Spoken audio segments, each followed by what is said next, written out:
Ez hatim li sereyên bi deng û bêronayî.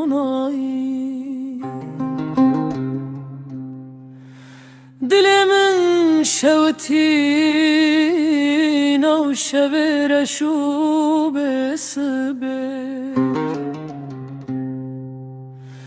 Dünya giran bû li ser milin yên birînda.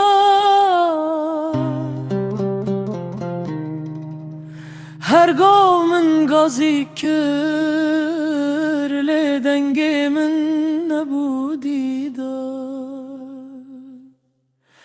Dilê min şewitî şev li ser min dirêj bû.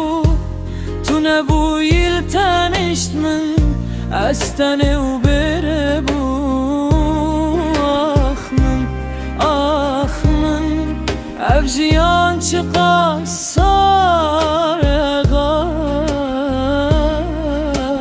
hergav ez digerim lê tu dûr û dûrtare. Gulê min welatê min di nav baranê demirin. Xewnê min di çavên min de bêdeng hatin şirin. Ez gazî kirim lê kesek guhdarî nekir.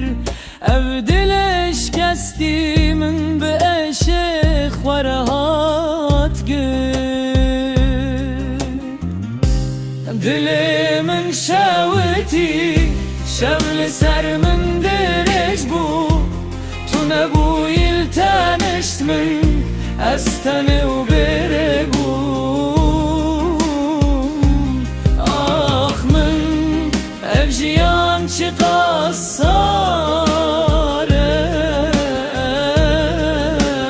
hergav ez digerim lê tu dûr û dûrtare.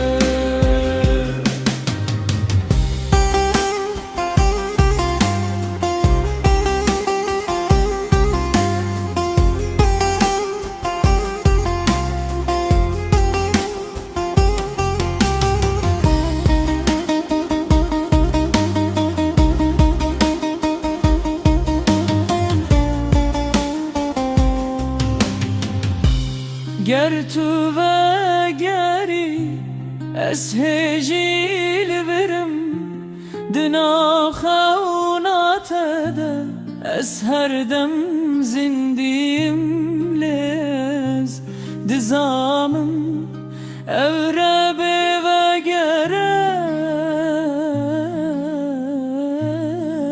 Dilê min di nava girde her roj şewitiye.